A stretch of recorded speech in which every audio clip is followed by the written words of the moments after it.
मैं हर्षल टावरी, मैं आपके सामने आज इस कार्यक्रम का होस्ट। मैं इस कार्यक्रम की शुरुआत करता हूं अपने सारे जो विशेष पैनलिस्ट हैं उनको इस मंच पर निमंत्रण देते हुए। सबसे पहले मैं बुलाना चाहता हूं अक्षय जी आर्य को। अगले अतिथि मोहित गौर। ये एक पर्सनालिटी है जिनके लिए सुबह से कई लोगों ने सेल्फी लेने के लिए इनके साथ में यहाँ इस पंडाल में लाइन लगाई है। हमारे अगले पैनलिस्ट कृतेश जी पटेल। आर्यवीरा जी, ये शक्ति सभा फाउंडेशन की ऑर्गेनाइजेशन की एक फाउंडर है, self defence trainer and a woman counsellor. वाणी में मिठास भी है और तेज तलवार भी। आप सुनेंगे हमारे अगले पैनलिस्ट अंकित जी यादव। अंकित भाई का बहुत बहुत स्वागत है। अंकित भाई बीटेक है आईआईटी मुंबई से, एक गोल्ड मेडलिस्ट रह चुके हैं यूनिवर्सिटी ऑफ हैदराबाद से। हमारे अगले पैनलिस्ट वीरेंद्र जी अग्रवाल। vedicscriptures.in नाम से इनकी वेबसाइट है। वेदों का डिजिटाइजेशन का काम एक ऑथेंटिक सोर्स में इन्होंने ऑनलाइन उपलब्ध कराया हुआ है। सनातन संस्कृति का रक्षक आर्य समाज, और ऐसे ही कुछ रक्षकों को हम आज यहाँ बुलाना चाहते हैं, जो इस धरा पर अपनी अलग अलग प्रदर्शनी से, अपनी अलग अलग करतूतों से आज यहाँ हम इनका कार्य देखेंगे और इनकी कुछ बातें समझेंगे। तो मैं अधिक समय ना लेते हुए, मैं हर्षल टावरी, मैं आपके सामने आज इस कार्यक्रम का होस्ट। मैं इस कार्यक्रम की शुरुआत करता हूं अपने सारे जो विशेष पैनलिस्ट हैं उनको इस मंच पर निमंत्रण देते हुए। सबसे पहले मैं बुलाना चाहता हूं अक्षय जी आर्य को।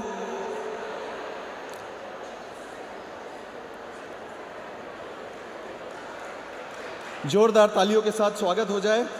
अक्षय जी आर्य हम में से ये एक है, और ये उनमें से एक है जो पिछले 15 दिनों में बहुत ही कम सोए हैं। तो आप ये वैसे एक इंजीनियर हैं, इन्होंने MBA LLB किया हुआ है। पिछले 20 वर्षों से कॉरपोरेट लाइफ में अलग अलग प्रोफाइल पे रहे हैं। बचपन से आर्यवीर दल से जुड़े रहे हैं और अलग अलग साहित्य का, दर्शनों का अभ्यास करने का अवसर इन्हें मिला। और अभी वर्तमान में ये युवाओं को जोड़ने का, आदिवासी क्षेत्र में काम करने का आदि काम काफ़ी अंतराल से कर रहे हैं। आपका स्वागत है अक्षय जी, एक बार जोरदार तालियां। हमारे अगले अतिथि मोहित गौर। मोहित जी, मैं आपसे निवेदन करता हूं मंच पर आए। ये एक पर्सनालिटी है जिनके लिए सुबह से कई लोगों ने सेल्फी लेने के लिए इनके साथ में यहाँ इस पंडाल में लाइन लगाई है। इनकी आयु 2 की सीरीज में है, बट इनकी करतूतें बहुत महान है। सच में ये एक रिसर्चर है, वैदिक एक्टिविस्ट है, BSc IIT से कर रहे हैं, और इनके कई रिसर्च के बारे में आज हम यहाँ जानेंगे। He is a founder of MG technicals, और कई चर्चाओं में, शास्त्र चर्चाओं में, TV डिबेट्स में आ चुके हैं, और कई इनके रिसर्च IIT से फंडेड है, और इसके बारे में भी हम जानेंगे। हमारे अगले पैनलिस्ट कृतेश जी पटेल, आपसे निवेदन है मंच पर आए। कृतेश जी पटेल अहमदाबाद से है, चार्टर्ड अकाउंटेंट है, 2011 से अपनी प्रैक्टिस कर रहे हैं, fellow member of ICAA। Kritesh ji Patel की वाणी बहुत ही तेर तराश है अहमदाबाद में। काफ़ी इनके आप YouTube पर देखेंगे और अहमदाबाद में आप देखेंगे कि इनका परिचय काफ़ी फेमस रहा है, और ये एक लीगल सपोर्टर है आर्य समाज के। कई फाइलिंग्स और केसेस में इन्होंने बहुत ही अच्छा सपोर्ट किया है। दर्शन योग इंस्टीट्यूट के एक भाग रहे हैं। आर्यवीरा जी से मैं निवेदन करूंगा, ये शक्ति सभा फाउंडेशन की ऑर्गेनाइजेशन की एक फाउंडर है, self defence trainer and a woman counsellor. वाणी में मिठास भी है और तेज तलवार भी। आप सुनेंगे। कई सारी एक्टिविटीज़ में ये इन्वॉल्व रही है, women's rights and safety initiatives में, लव जिहाद में और मेंटल एंड सोशल काउंसलिंग में काफ़ी व्यस्त रहती है और पूरा योगदान अपना देती हैं। हमारे अगले पैनलिस्ट अंकित जी यादव। अंकित भाई का बहुत बहुत स्वागत है। अंकित भाई बीटेक है आईआईटी मुंबई से, एक गोल्ड मेडलिस्ट रह चुके हैं यूनिवर्सिटी ऑफ हैदराबाद से। आपकी प्रोफेशनल जर्नी, आप ग्रोथ मैनेजर है वेदांतु में। तार्किक तत्व के नाम से इंस्टाग्राम पर इनका एक प्रोफाइल है। इनमें से काफ़ी लोग एक्टिव है और इनएक्टिव भी है, मैं ऐसा कहना चाहूँगा। कुछ ऑनलाइन है और कुछ ऑन फील्ड है। आपका स्वागत है। हमारे अगले पैनलिस्ट वीरेंद्र जी अग्रवाल। वीरेंद्र जी अग्रवाल को पिछले लगभग 13-14 सालों से हम परिचित हैं। आप चार्टर्ड अकाउंटेंट है, मुंबई में रहते हैं और पिछले 12 वर्षों से कॉर्पोरेट ऑडिटिंग में काम कर रहे हैं। vedicscriptures.in नाम से इनकी वेबसाइट है। वेदों का डिजिटाइजेशन का काम एक ऑथेंटिक सोर्स में इन्होंने ऑनलाइन उपलब्ध कराया हुआ है। हम आप सभी का स्वागत करते हैं और अपना अपना स्थान लीजिए। आज हम कुछ ऐसे विषयों पर चर्चा करेंगे जो हमसे जुड़े हुए तो है और विशेषकर जो युवाओं के लिए एक प्रोत्साहन होता है, एक उत्साह होता है और एक जिज्ञासा होती है कि किस प्रकार हम इन विषयों के ऊपर हम यहाँ समझें और इसे आत्मसात करें। तो मैं कुछ अपनी बातों के साथ इस चर्चा का शुरुआत करता हूँ। हम चाहते हैं कि हम आपसे समझें कि ईश्वर से संबंधित, ईश्वर से जनित वेद से हमें ज्ञान मिलता है, धर्म का, यज्ञ का। तो इस विषय पर आज का युवा किस प्रकार इसे देखता है और कैसे इसे गहराई से समझने के लिए उत्साही है, उस पर मैं आपसे कहूँगा। तो कृतेश जी, आप देखिए, अगर कोई मुझे प्रश्न पूछता है कि मैं धर्म का पालन क्यों करूं, मैं वेद क्यों पढूं, मैं यज्ञ क्यों करूं, मैं संध्या क्यों करूं, तो मेरा उसको बहुत सिंपल आंसर होता है कि भाई मुझे सुखी होना है, मुझे बहुत पैसे कमाने हैं और पैसे कमाने के बाद उसको खर्च करने की क्षमता भी रखनी है। आज मेरे पास बड़ा बंगलो हो जाए पर मेरे नी काम करने बंद कर जाए, वो बंगलो में एक रूम से दूसरे रूम में मैं जा ही नहीं सकता, तो क्या करूँगा इस बंगलो का। आज मेरे बैंक अकाउंट में 200-500 करोड़ पड़े होंगे, लेकिन मुझे घर में प्रतिदिन बेटे या बहू के हाथ में अपमानित होना पड़ेगा, तो 200-500 करोड़ का क्या मैं अचार डालूँगा। आज मेरे पास दुनिया का सब कुछ वैभव होगा, लेकिन मेरी मेंटल हेल्थ ही ठीक नहीं रहेगी, मुझे डिप्रेशन रहेगा या अति विचार आते रहेंगे या मानसिक स्वास्थ्य ठीक नहीं रहेगा, तो पैसों का, वो समृद्धि का, बंगले का, गाड़ी का मैं क्या करूँगा। तो ये चीज़ हमें युवाओं को खास समझनी है कि भौतिकवाद जीवन का खाली एक पक्ष है। पैसे अच्छे कमाने चाहिए, मैं तो गुजराती हूँ, पैसों कमाने में बहुत बिलीव करता हूँ। पैसे बहुत कमाओ, लेकिन साथ में जीवन में धर्म और आध्यात्म के प्रति रुचि रखो, क्योंकि जब जब आपको सेटबैक आता है, मैं 2011 से प्रैक्टिस में हूँ, ये 13-14 साल में कई बार प्रैक्टिस में सेटबैक आए हैं, पर्सनल लाइफ में सेटबैक आए हैं, तब जो भी सेटबैक आते हैं वहाँ पर धर्म मुझे सहायता देता है। धर्मो रक्षति रक्षितः जो हम कहते हैं ना, वो सत्य है। इसलिए हमें थोड़ी धर्म में रुचि रखनी चाहिए, क्यों हमारी वो जान बचाने की और हमें खुश करने की और हमें पैसे कमाकर खर्च करने की ताकत धर्म से आती है, वरना नहीं आएगी कभी। जी, बहुत ही कम शब्दों में और ऐसी भाषा। तो मोहित जी, मैं आपसे पूछना चाहूँगा कि ये जो भौतिकवाद के ऊपर हम बात कर रहे हैं और इससे जो तनाव, जो स्ट्रेस मैनेज आज व्यक्ति का, और आज एक आवाज़ जो स्ट्रेस लाइफ में है, तो ये कैसे इस प्रकार ये डिस्कनेक्ट किधर से हो रहा है, क्यों इसका क्या रीज़न लगता है आप? देखिए, इसका बहुत सामान्य सा कारण है। जैसा अभी कृतेश जी ने बताया कि पैसा कमाना बहुत ज़रूरी है, तो ये तो आचार्य चाणक्य ने भी कहा है कि सुखस्य मूलम धर्मम, धर्मस्य मूलम अर्थम। सुख का मूल धर्म है और धर्म का मूल अर्थ है। अर्थ माने रिसोर्सेज, लेकिन उस अर्थ के पीछे आपका अर्थ क्या है ये जानना बहुत आवश्यक है। यहाँ बाहर इस सेंटर के एक महर्षि दयानंद सरस्वती महाराज का कोटेशन लगा है, जहाँ वो कहते हैं कि मुझे धन और मठ नहीं चाहिए, मुझे ईश्वर चाहिए। वो ईश्वर आज के युवाओं से दूर है। वो क्यों है, इस पर भी हम थोड़ी सी ब्रीफ में चर्चा कर लेते हैं। क्योंकि जो साइंस नाम की चीज़ है, साइंस नाम की चिड़िया है, ये आज के यूथ को ईश्वर से दूर ले जा रही है। अब इसका भी कारण समझते हैं, क्योंकि साइंस तो हमें सुनने में आया है कि बहुत अच्छी चीज़ है, लेकिन there is a difference between science and विज्ञान। जो विज्ञान है उसका अर्थ है जो पृथ्वी तत्व से लेकर ईश्वर पर्यंत तक का विशिष्ट ज्ञान बताता है, वो विज्ञान है। उस विषय का नाम विज्ञान है। जबकि वहीं साइंस केवल मटेरियलिज्म की बात करता है।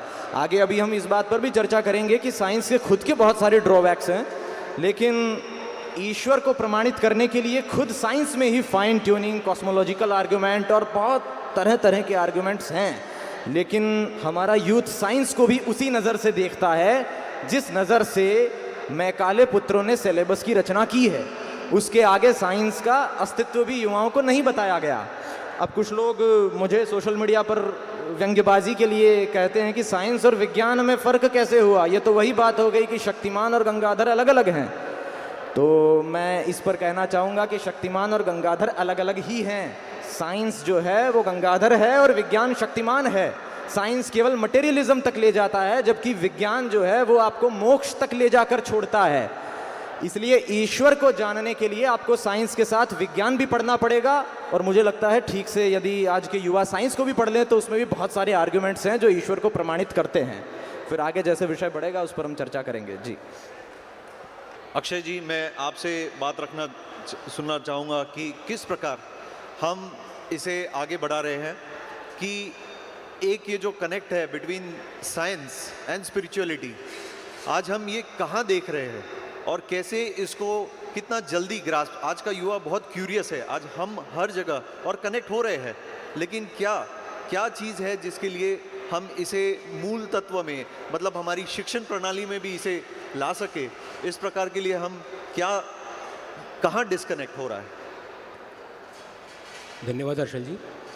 देखिए, जब हम बात करते हैं कि हमारा युवा धर्म से दूर है या ईश्वर से दूर है और हम उसको जोड़ने का साधन ढूंढते हैं, तो मैं अपने निजी अनुभव से ये बात कहता हूँ कि यज्ञ एक ऐसा विषय है जो कि आज भी उतना ही प्रासंगिक है जितना कि वो पहले के समय पे था।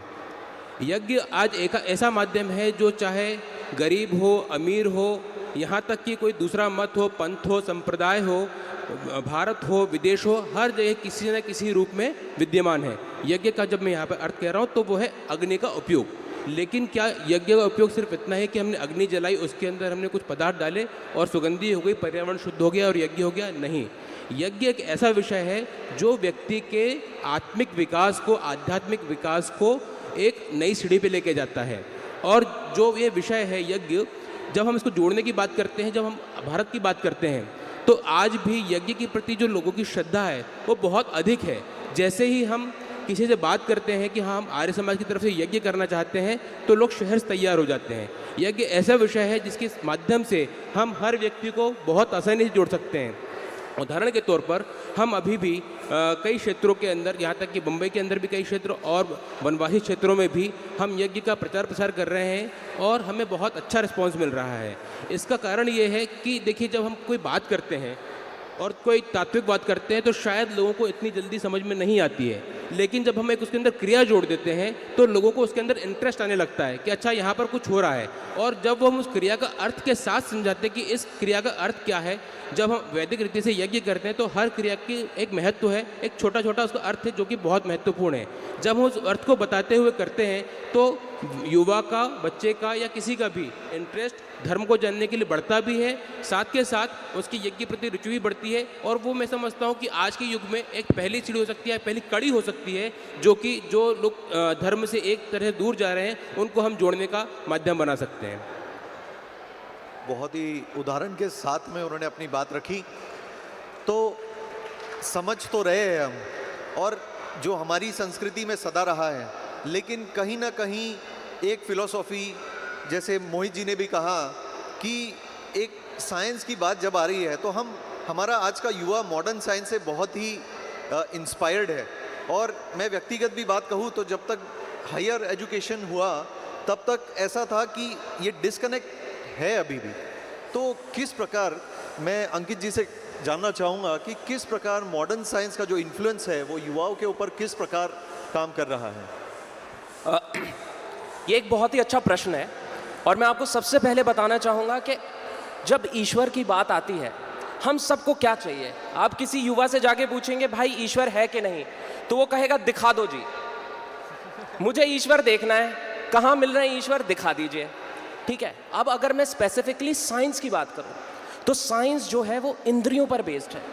मैं क्या देख सकता हूँ, क्या महसूस कर सकता हूँ, उस पर मैं एक पैटर्न निकालता हूँ और उसको मैं साइंस कह देता हूँ, उस पर एक मैथमेटिकल इक्वेशन डाल देता हूँ। यानी सब कुछ बाहर की तरफ है। आज का जो मटीरियलिस्टिक रिडक्शनिस्ट साइंस है वो सब कुछ बाहर की तरफ है, लेकिन जो हमारे यहाँ ईश्वर है वो इंटरनल प्रोसेस है। साइंस क्या करता है, किसी चीज़ को एक्सप्लेन कर देता है। यानी अगर कुछ यहाँ पे है, बॉल नीचे गिरी ज़मीन पर, ये साइंस एक्सप्लेन कर देता है। क्यों? क्योंकि बॉल जो है वो स्पेस और टाइम में है, लेकिन ब्रह्म जो वेदों का है वो तो अनंत है। अगर मैं उसकी कल्पना भी कर लूँ, अगर मैं उसके बारे में 2 शब्द भी कह दूँ, तो वो तो फाइनाइट हो जाएगा ना, वो तो उससे तो फिर मैं व्यक्त कर पाऊंगा, फिर वो अनंत कैसे रह जाएगा। और फाइनली जो आपने बात कही तर्कों की बात, कि क्या ईश्वर के लिए कोई तर्क है। एक तो साइंसेस वाली बात है कि एविडेंस है, दूसरा है क्या हम ईश्वर को तर्क से जान सकते हैं। और हमारे सभ्यता में, हमारे दर्शनों में, इवन सत्यार्थ प्रकाश आप देखेंगे तो सरस्वती जी तर्क देते हैं, कॉज़ैलिटी का तर्क देते हैं। कि अगर मैं आपसे कहूँ हर्षल जी, एक ये किताब है आपके हाथों में, क्या आपको लगता है ये अपने आप आ गई होगी?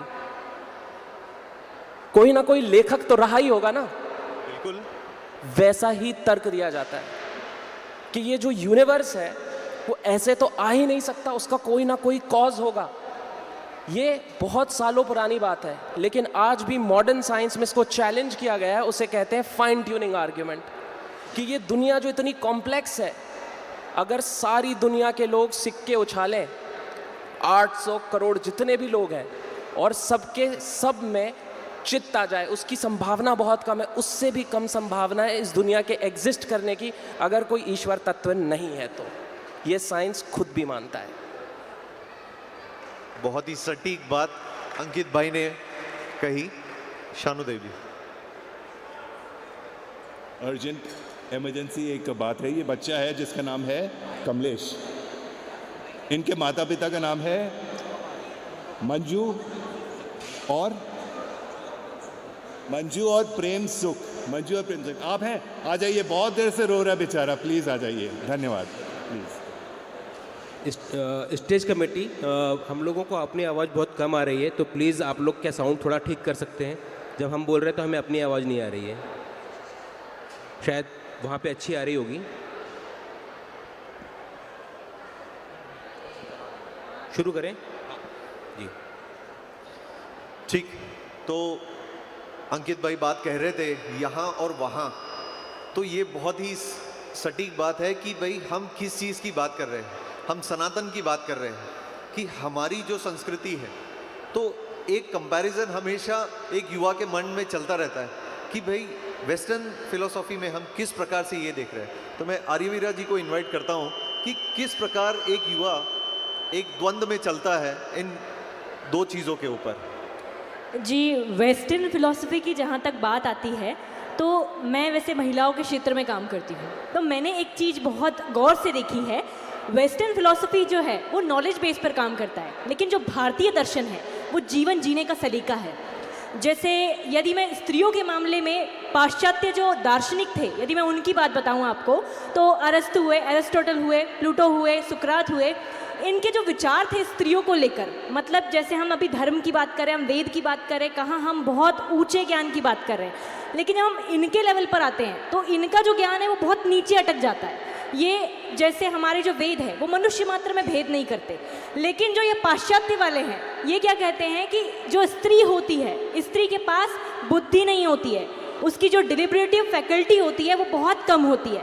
लेकिन यदि इसी का मैं आपको उदाहरण दूं तो हमारे वेदों में ऋग्वेद के 10वें मंडल के 71वें सूक्त की ऋषिका हुई देव माता अदिति, जो कि देवों की माता कहलाती है, जिन्होंने सूर्य तत्व, परमाणु प्रकृति और जो प्रकृति को उत्पन्न करने के लिए जो दिव्य गुण और दिव्य पदार्थ दिए हैं उनके उपयोग की बातें बताई है। उसके साथ ही ये बताया है कि किस प्रकार से ये ब्रह्मांड गठित हुआ है और उसके ऊपर उनका काफ़ी डीप रिसर्च है। जिस समय पाश्चात्य लोग ये कह रहे हैं कि स्त्री में सोचने की क्षमता नहीं होती, उस समय भारत की स्त्री शरीर से पार होकर ब्रह्म तत्व और ब्रह्मांड की चर्चा पर बात कर रही है। ये बहुत बड़ा उदाहरण है। दूसरा, वो लोग ये मानते हैं कि जो स्त्री होती है वो पुरुष के अधीन होती है। उनका ये मानना था कि स्त्री केवल संतानों की उत्पत्ति करने के लिए बनाई गई है और पुरुष की भोग को पूर्ण करने के लिए स्त्री का निर्माण हुआ है। जबकि हमारी संस्कृति देखो तो यहाँ पर स्त्री को स्त्री ही ब्रह्मा बभूविता कहा गया है। स्त्री को किसी के अधीनस्थ नहीं किया गया, स्त्री को ब्रह्मा बताया गया। कैसे ब्रह्मा? क्योंकि उसके पास निर्माण की शक्ति है। वेस्ट की जहाँ बात करें तो वहाँ उनको न्याय का अधिकार नहीं था, मतलब वोट देने का अधिकार नहीं था। लेकिन हम हमारी संस्कृति देखते हैं तो यहाँ पर जब कभी अपराध होता है तो यहाँ पर आवश्यकता नहीं पड़ती भीख मांगने की। यहाँ पर वो महिषासुर मर्दिनी है जो रणचंडी बनकर खुद न्याय करती है, वो किसी के भरोसे नहीं बैठती न्याय करने के लिए। तो ये भारतीय संस्कृति है। और उसके अलावा एक अंतिम मैं उदाहरण देना चाहूँगी कि इन लोगों का अक्सर ये कहना होता है कि जो स्त्रियाँ होती है वो शैक्षिक गुणवत्ता में आगे नहीं जा सकती, या कहूँ तो उनका ऐसा कहना था कि जो स्त्रियाँ है वो मेज कुर्सी और टेबल के बराबर होती है, नॉन लिविंग प्रोस्पेक्टिव होता है, या कहूँ तो उसमें आत्मा नहीं होती है। लेकिन भारत की बात करो तो यहाँ पर विश्वारा, अपाला, घोषा, लोपामुद्रा, प्रातिथेयी और न जाने कितनी विदुषियाँ हुई जिन्होंने ये प्रमाणित कर दिया कि स्त्री के पास बौद्धिक क्षमता भी होती है, अध्यात्म भी होता है, चेतना भी होती है, और वो अपनी चेतना के बल पर ब्रह्मांड में कुछ भी कर सकती है और आज भी बच्चियाँ कर रही है। तो ये है हमारी संस्कृति और ये है उनकी संस्कृति। मैं आर्य विराग जी की बात में एक चीज़ ऐड करना चाहूँगा कि भाई आज हमारे युवाओं के दिलो दिमाग में बिठा दिया है कि वेस्ट में नारी की स्थिति हमसे बेहतर थी।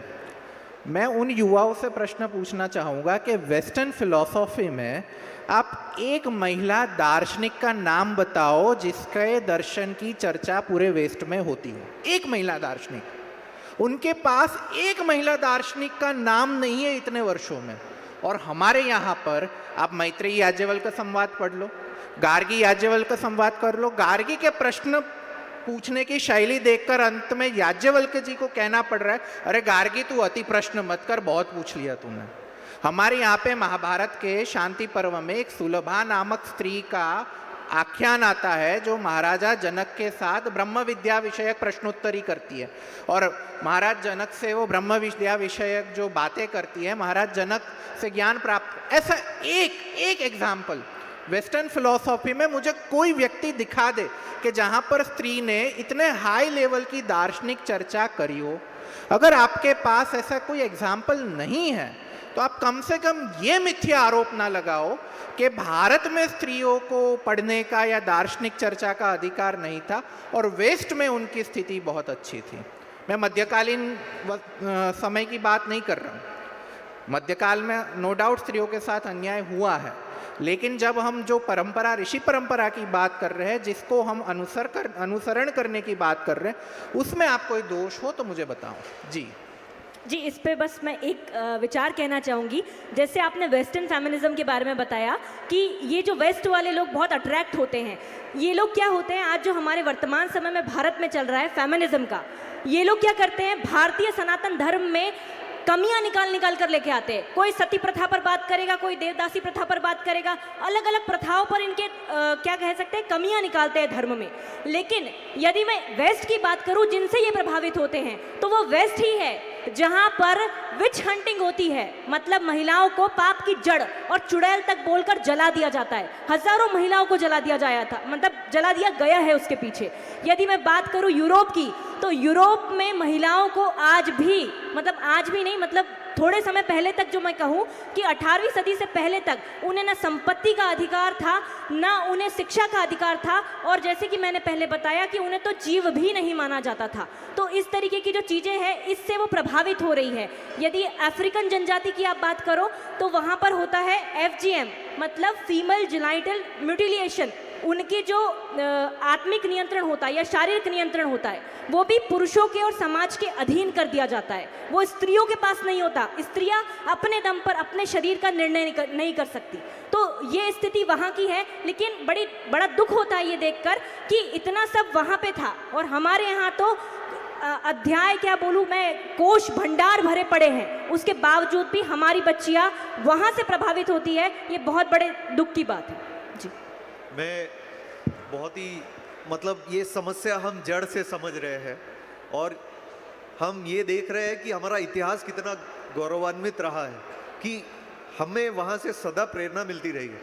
तो आज हम यहाँ जानना चाहेंगे कि आज के समय में कि किस प्रकार हम इसे देखें और अपने जीवन में इसे किस प्रकार इसकी व्यवहारिकता हो, उसके ऊपर अभी हम बात करना चाहेंगे।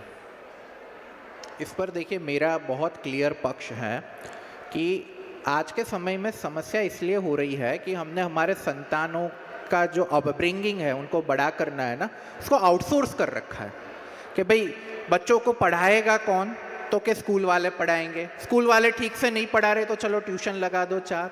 हम ये फैक्ट भूल रहे हैं कि बच्चों के पहले गुरु माता पिता होते हैं। माता पिता जैसा आचरण करेंगे, बच्चे वैसा सीखेंगे। मेरी 2 साल की बेटी है, वो 1.5 साल की थी तब से वो गायत्री मंत्र बोलती है। क्यों बोलती है? क्योंकि मेरे घर में सुबह शाम यज्ञ होता है, संध्या होती है, वो सुनती है, वो सारी क्रियाएं देखती है और मेरा अनुसरण करती है। तो घर में आपके जैसे संस्कार होंगे वैसे ही बच्चे सीखेंगे। अगर माँ बाप शराब के प्याले लेकर बैठेंगे तो बच्चे वही सीखेंगे कि भाई ये नॉर्मल चीज़ें हैं। तो हम, मतलब समस्या हमें पता है, सबको पता है कि भाई हमारे घर में सब में भौतिकवाद है, हमारे बच्चे मोबाइल के पीछे पड़े हैं, हमारे बच्चों को धर्म में रुचि नहीं है, पार्टी पसंद है, सोशल मीडिया पसंद है। माँ बाप का आचरण देखा, माँ बाप ने रोकने के लिए क्या किया? मुझे पहले मेरे पे कंट्रोल लगाना पड़ेगा ना, तब बच्चे आगे जाके कंट्रोल करेंगे। देखिए एक चीज़ बहुत क्लियर है, एक पीढ़ी का जो पतन होता है ना, वो दूसरी और तीसरी पीढ़ी में मल्टीप्लाई होता है। जैसे एक पीढ़ी ने एक नियम तोड़ा, दूसरी पीढ़ी में एक नहीं जुड़ेगा, वो एक की जगह 5 जुड़ेगा, और तीसरी पीढ़ी में 5 की जगह 25 जुड़ेगा। इसलिए जो क्षरण होता है ना, वो क्षरण को रोकना बहुत आवश्यक होता है।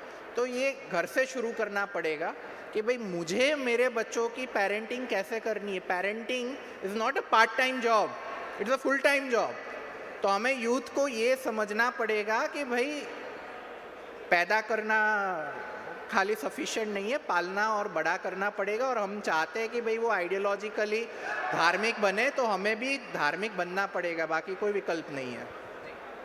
इसमें मैं छोटी सी बात ऐड करूंगा। जो अभी वेस्ट की बात चल रही थी, तो जितने भी यहाँ युवा लोग हैं, उन्होंने कभी न कभी अपने सिलेबस में, हिस्ट्री में या फिलॉसफी में एरिस्टोटल को पढ़ा होगा, जिनका नाम अभी आर्यवीरा बहन ने लिया भी। तो एरिस्टोटल को लोग लॉजिक का फादर समझते हैं, मतलब तर्क का पप्पा। लेकिन एरिस्टोटल की ही अगर आप बुक पढ़ेंगे द रिपब्लिक, तो उसमें लिखा है कि महिलाओं में पुरुषों से 2 दांत कम होते हैं। अब इसका अर्थ कई लोग ये लगा सकते हैं कि वो मेटाफरिकली कहना चाह रहा था कि उनमें 2 दांत कम होते हैं, मतलब उनमें अक्ल कम होती है। यदि आप ऐसा सिद्ध करेंगे तो एरिस्टोटल भेदभावी हुए, और अगर आप ऐसा कहना चाह रहे हैं कि नहीं, वो एग्जैक्टली इस भ्रम में थे कि 2 दांत कम होते हैं, तो वो तर्क के पिता कैसे हुए? तो इस उदाहरण से युवाओं को ये भ्रम निकाल देना चाहिए कि वेस्ट इज बेस्ट है या वेस्ट इज वेस्ट है। जी जी, इसी बात को ये है कि आज हम ये आप लोगों के जो ऑन ग्राउंड वाले काम हैं, उससे हम अपेक्षा कर रहे हैं कि हम ऐसे कुछ चीज़ें लेकर जाए कि जो मैं कल से शुरू कर दूं, और बिल्कुल इसी दिशा में हम आपसे सुनना चाहेंगे। जी, मैं एक पॉइंट ऐड करना चाहूँगा। बात बहुत सिंपल है। अगर हमारे दर्शनों के बारे में हम इस पीढ़ी को पढ़ाना शुरू करेंगे तो आगे जाके वो अपने बच्चों को पढ़ाना शुरू करेंगे, और ये एक बहुत खूबसूरत ब्लेंडिंग हो जाती है। जैसे मैं आपको एक उदाहरण अगर देता हूँ, साइंस में हम एक कॉन्सेप्ट पढ़ते हैं जिसका नाम है एटम, यानी अणु। अगर आप वैशेषिक दर्शन देखेंगे तो उन्होंने तर्क से प्रूव किया है कि ये दुनिया जो है फंडामेंटली उसमें एटम से ही बनी होनी चाहिए, यानी कहीं ना कहीं दुनिया के बनने में एक तत्व होगा, उससे नीचे कुछ नहीं हो सकता। ये वो लॉजिकली प्रूव करते हैं। तो आप सोचिए, कक्षा 9वीं की जो किताब है उसमें बच्चे के अंदर क्यूरियोसिटी जगाई जाए कि क्यों ऐसा होता है कि सबसे छोटी चीज़ एक अणु होती है, और फिर उसके बाद आप रदरफोर्ड मॉडल पढ़ाइए, जो पढ़ाना है आपको वो पढ़ाइए।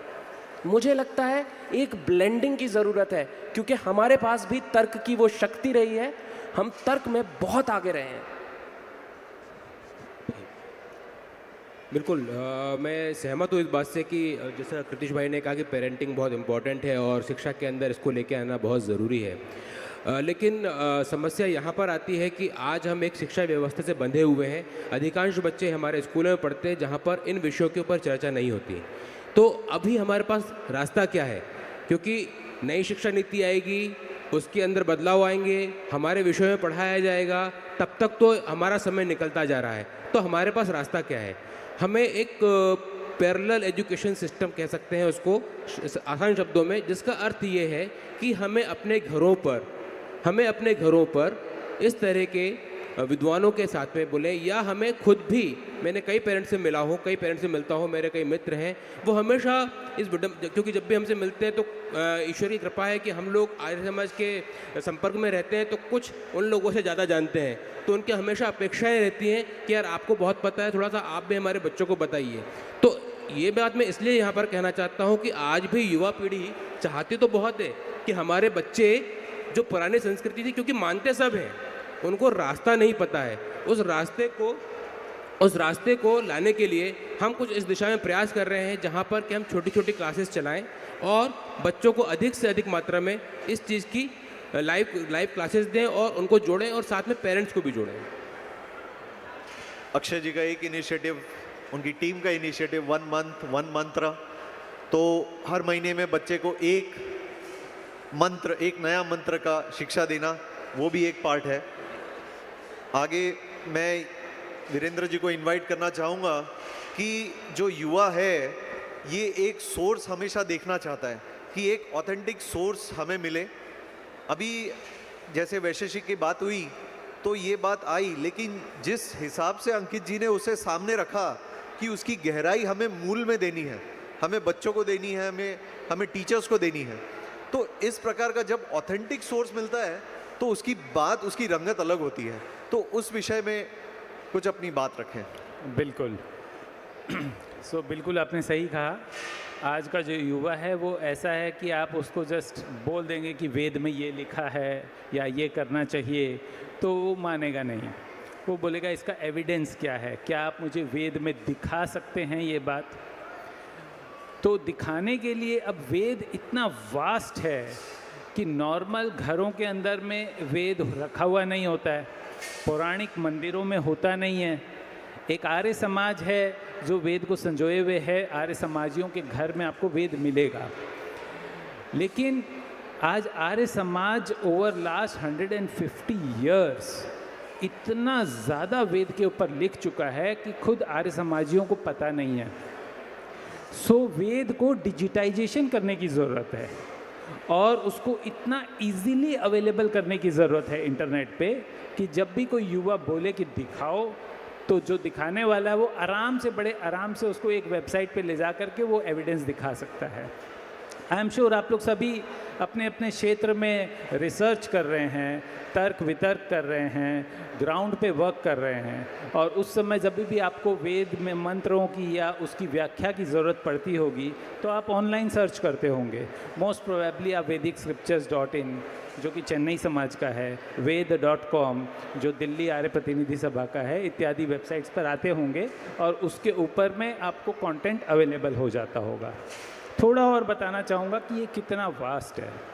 4 वेद में 20,500 मंत्रास हैं और हमारे यहाँ पे ऐसे कम से कम 100 विद्वान आराम से हुए हैं जिन्होंने वेद भाष्य किए हैं। किन्होंने 4 वेदों का किया है, किन्होंने कम वेदों का किया है। तो अब हम इन सबको जब कोलेट कर रहे हैं तो सिर्फ एक लैंग्वेज या 2 लैंग्वेज में नहीं, इसको सभी लैंग्वेजेस पॉसिबल में कन्वर्ट कर रहे हैं। फॉर एग्जांपल इस वक्त vedicscriptures.in पर 10 लैंग्वेजेस में अवेलेबल है। तमिल में अवेलेबल है, कन्नड़ में अभी हम कर नहीं पाए हैं, गुजराती में अवेलेबल है, मराठी में अवेलेबल है, उड़िया में अवेलेबल है, नेपालीज़ में अवेलेबल है, हिंदी है, संस्कृत है। और हर लैंग्वेज के अंदर में आज रिसर्चर्स हैं, हर लैंग्वेज में आज युवा हैं, युवा पूरे भारत में हैं, सबको देखने की ज़रूरत पड़ रही है। और उसी प्रकार से हर लैंग्वेज में एक भाष्य नहीं है, मल्टीपल भाष्य हैं। तो मराठी में 2 हैं, हिंदी में 7-8 हैं, हिंदी में 4-5 हैं।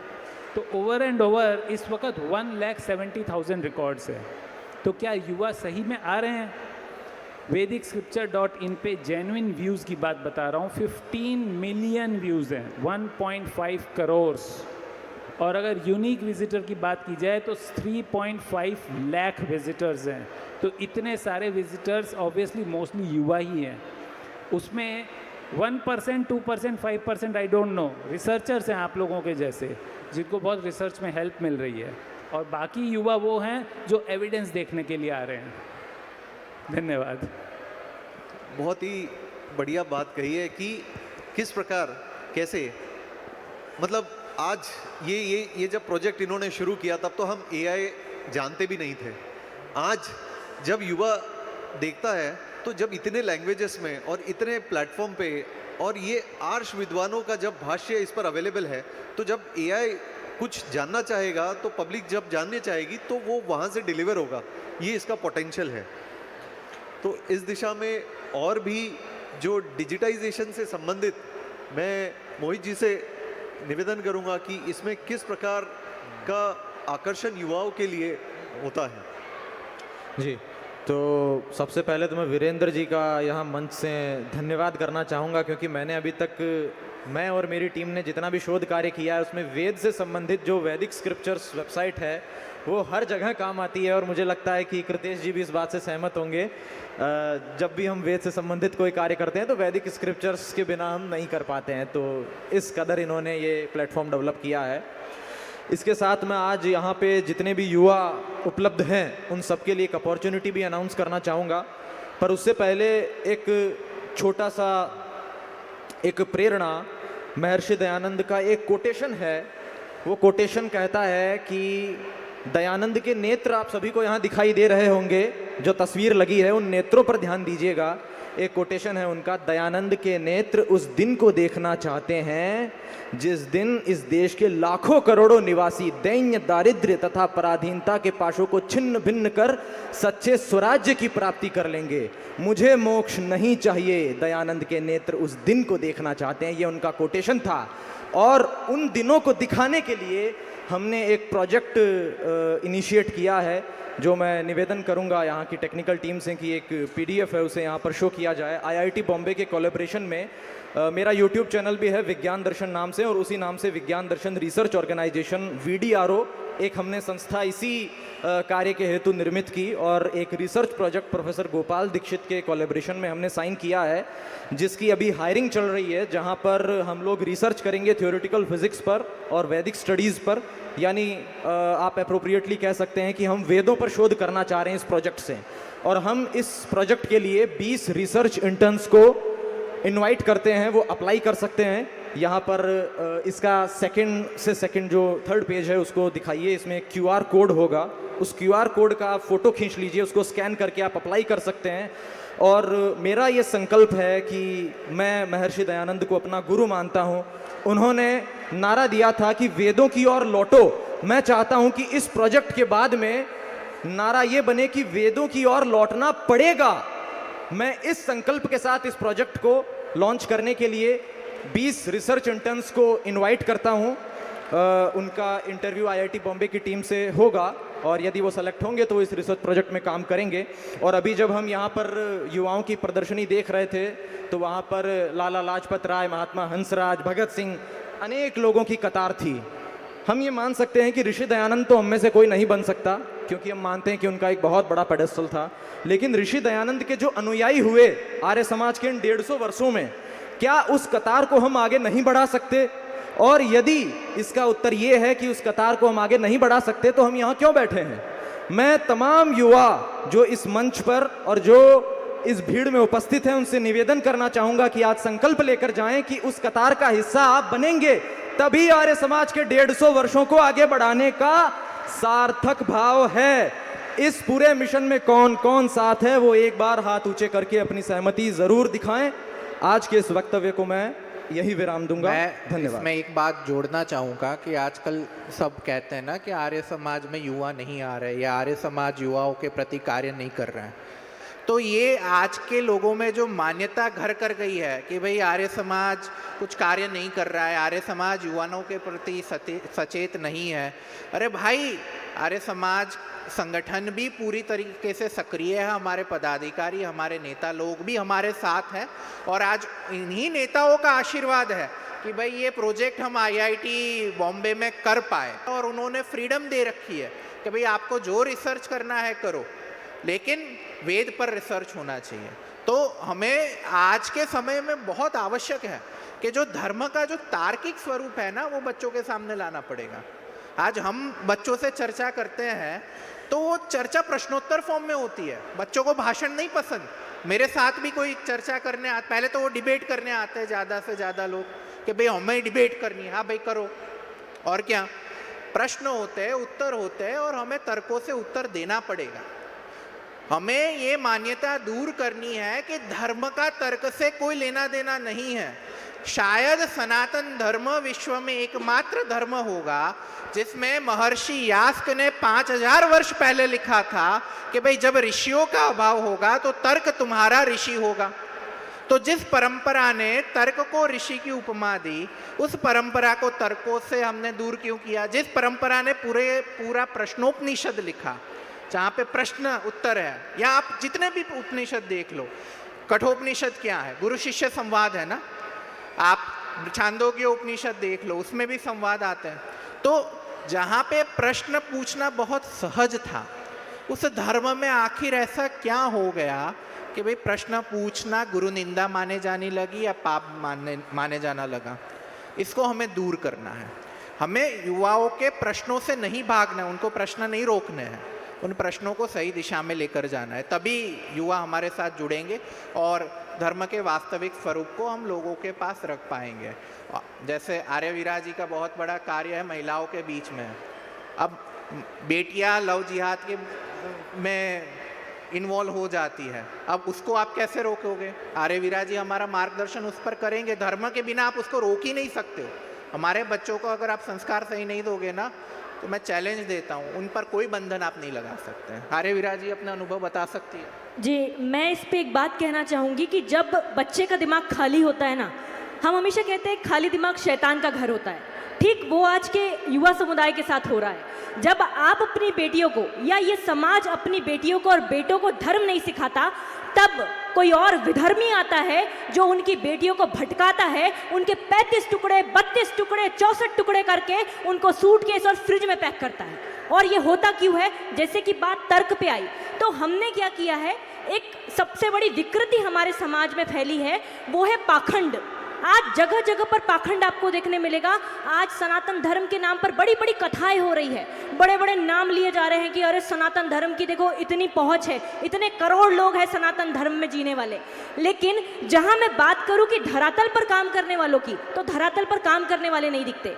सनातन के नाम पर मंदिर में जाके आरती घुमाने वाले बहुत लोग मिलते हैं, लेकिन जब आप देखेंगे तो मेरा ये वास्तविक अनुभव है, ज़मीनी धरातल पे मैं काम कर चुकी हूँ, कि जो लोग मंदिर में जाके पूजा करते हैं, या मैं कहूँ कि जो लोग हिंदुत्व संगठन का भी क्या कहूँ ज्वाइन करते हैं, उनकी बेटियों तक को मैंने लव जिहाद से बाहर निकाला है। कैसे निकाला और वो फंसी कैसे? क्योंकि माता पिता खुद इन्वॉल्व हो गए ऐसी गतिविधियों में कि चलो भाई हम हिंदू हैं, गर्व से कहो हम हिंदू है, लेकिन उन्होंने बेटे और बेटी को नहीं सिखाया कि आपको गर्व करना क्यों है। अरे किस संस्कृति पर गर्व करना है आपको, जहां पर यह कह दिया जाए कि स्त्री को तो वेद पढ़ने का अधिकार नहीं है, स्त्री तो गायत्री मंत्र नहीं पढ़ सकती, स्त्री तो पुरुष के अधीन होती है, वो तो पति की दासी होती है। इस तरह की भावनाएं जब हम बच्चियों को देते हैं तो क्या होता है कि हम उनसे तर्क शक्ति छीन लेते हैं। दूसरी बात कि हम उन्हें सामर्थ्य नहीं देते। क्या हमारे देश में कल्पना चावला नहीं हुई? आज से हजारों साल पहले रानी दित्ता हुई, 50 साल तक कश्मीर पर शासन किया। हमारे देश में ऐसी ऐसी रानियां हुई, ऐसी ऐसी महारानियां हुई, ऐसी ऐसी नारियां हुई, उनकी कहानियां कथाएं क्यों नहीं सुनाते हम अपनी बेटियों को?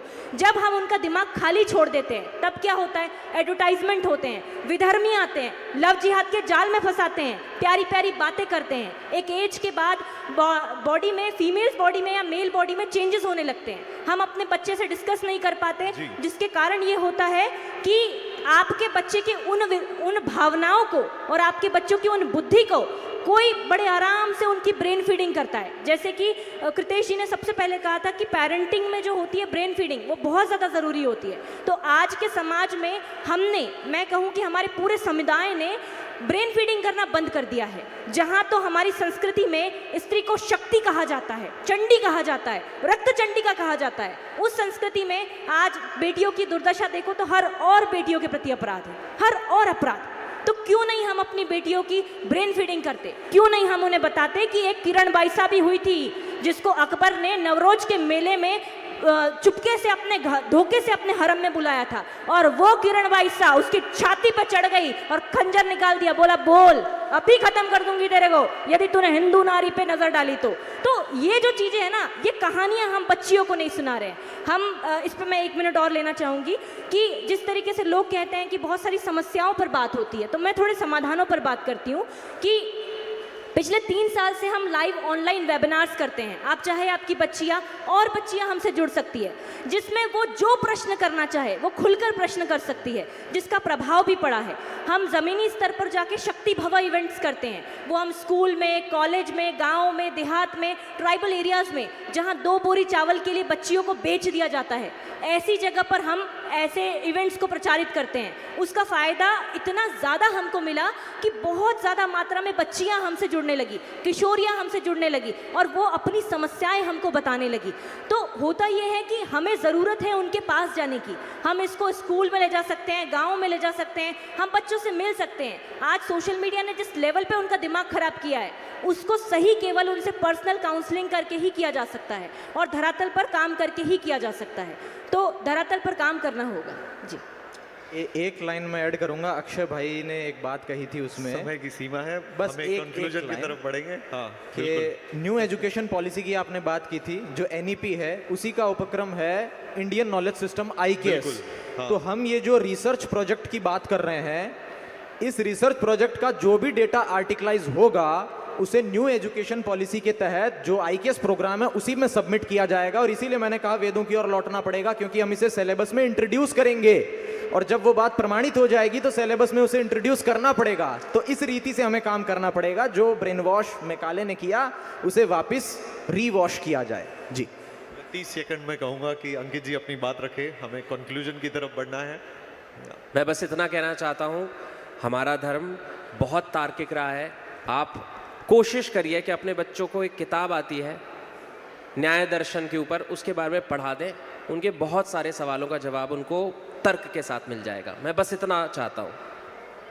अक्षय जी, बस इतना ही कहूँगा कि हमारे साथ इतने अच्छे युवा बैठे हुए हैं। हमारा एक प्रयास है कि भारत में जितने भी युवा इस दिशा में कार्य कर रहे हैं वो सब मिलकर कार्य करें। मिलकर कार्य करेंगे तो शक्ति आगे बढ़ेगी। बस यही हमारा प्रयास है और इसी प्रयास में हम लगे हुए हैं। आप में से जो भी हमारे साथ जुड़ना चाहे कृपया हमसे अवश्य जुड़े, संपर्क करें। धन्यवाद। शांति पाठ। हाँ ओम सहनाववतु सहनौ भुनक्तु सह वीर्यं करवावहै तेजस्विनावधीतमस्तु मा विद्विषावहै। ओम शांति शांति शांति। बहुत बहुत धन्यवाद। धन्यवाद।